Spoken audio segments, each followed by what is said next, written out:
It was a chilly autumn evening in Ridgewood, a quiet suburban neighborhood where nothing much ever happened. That is, until the night of October 12th, when police received a frantic 911 call from Evangeline Grant, a respected member of the community. Evangeline claimed her husband, Thomas, and their 12-year-old son, Mason, had been brutally murdered inside their family home. Neighbors watched in horror as flashing lights from police cars illuminated the normally peaceful street. But as investigators dug deeper into the case, what seemed like a shocking double homicide soon turned into something far more sinister. To outsiders, the Grant family appeared to be the epitome of suburban perfection. Thomas was a successful businessman known for his charity work in the community, and Evangeline was a beloved teacher at the local elementary school. Their son, Mason, was an energetic boy who excelled in sports and was adored by his classmates. Together, they seemed like the perfect, happy family. But behind closed doors, the reality was far different. As investigators began to piece together the last few weeks of their lives, they uncovered dark secrets that painted a very different picture of Evangeline Grant. When police arrived at the Grant home, they were met with a grisly scene. In the living room, they found Thomas lying face down in a pool of blood, his head brutally bashed in with a blunt object. Just down the hall, Mason's body was discovered in his bedroom, a single gunshot wound to his chest. The murders were savage, shocking, and seemed personal. Evangeline was found sitting on the front steps, sobbing uncontrollably. She claimed that an intruder had broken into the house while she was out shopping, and when she returned, she found her husband and son dead. But something about her story didn't add up. Evangeline claimed she had been at the grocery store when the murders took place, and initially, her alibi seemed solid. Security footage showed her entering the store at 7:45 p.m., and she paid for her items at 8:15 p.m. But as detectives dug deeper, they noticed something strange. She was seen leaving the store just 3 minutes later, too quickly for the amount of shopping she had supposedly done. When they questioned Evangeline again, her answers became inconsistent. She stumbled over details about the timeline of events, and her emotional outbursts seemed rehearsed. The detectives began to suspect that Evangeline knew far more than she was letting on. As the investigation continued, a clear motive for the murders began to emerge. Evangeline and Thomas were in deep financial trouble. Thomas's business had been failing for months, and the couple was drowning in debt. They were behind on their mortgage, and Evangeline had recently applied for a large life insurance policy on both Thomas and Mason just weeks before their deaths.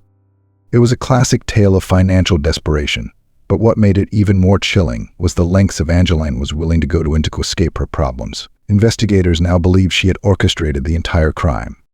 Evidence of Evangeline's cold, calculated plan began to surface. She had meticulously prepared for the murders, even writing in her private journal about the freedom she would have once Thomas and Mason were out of the picture. She had purchased the gun a month earlier and studied how to use it. On the night of the murders, Evangeline waited until Thomas had fallen asleep, then struck him with a hammer she had hidden under the bed. Afterward, she walked calmly down the hall and entered Mason's room. As he slept peacefully, she raised the gun and fired a single shot, ending his young life without a second thought.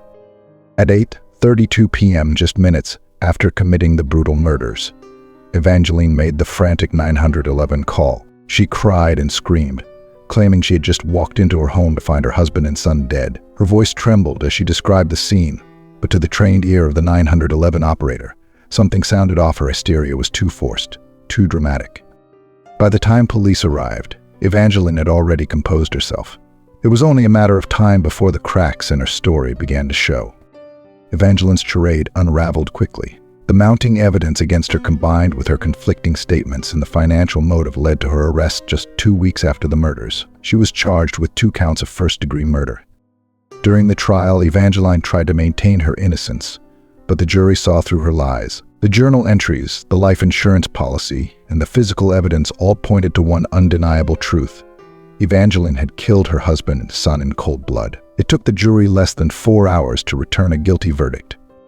Evangeline Grant was sentenced to life in prison without the possibility of parole. Her once pristine image was shattered, and the town of Ridgewood was left reeling from the horrific crime. Thomas and Mason were laid to rest side by side, victims of a cold-hearted plot driven by greed and desperation. To this day, those who knew Evangeline still struggle to comprehend how a loving mother and wife could commit such an unspeakable act. But behind closed doors, we never truly know what darkness lies within. In the weeks following the arrest, the town of Ridgewood found itself struggling to come to terms with what had happened. Neighbors who had once shared backyard barbecues with the Grants couldn't reconcile the smiling woman they knew with the cold-blooded murderer exposed in court. Outside the family's home, a candlelight vigil was held in memory of Thomas and Mason. Hundreds of people gathered, their faces solemn and their hearts heavy with the weight of the tragedy. In the middle of their peaceful community, something monstrous had taken root, and it left a scar that would never truly heal. As the gruesome details of the case came to light, it captured the attention of the nation. The story of a seemingly perfect mother who had murdered her own family in cold blood was irresistible to the media. News outlets scrambled to cover every detail, every twist in the investigation. Headlines screamed words like "mother from hell" and "a heartless killer," and suburbia reporters stationed themselves outside the courthouse, their cameras trained on every move Evangeline made. The case dominated national news cycles for weeks, and Evangeline's name became synonymous with betrayal and evil. As the public grappled with the horror of the crime, experts began to dissect Evangeline's psyche. How could a woman who seemed so normal, so loving, commit such a heinous act? Forensic psychologists offered insight, suggesting that Evangeline exhibited traits of narcissistic personality disorder, a condition characterized by an inflated sense of self-importance and a lack of empathy for others. During the trial, Evangeline sat emotionless, her face cold and detached, even as photos of her dead husband and son were shown in court. It was this chilling absence of remorse that led many to believe she was not only calculating but dangerous. Now serving a life sentence, Evangeline Grant is housed at the Glenridge Correctional Facility for Women, a maximum security prison. Cut off from the outside world, her once meticulously curated life has been reduced to a cold, gray cell.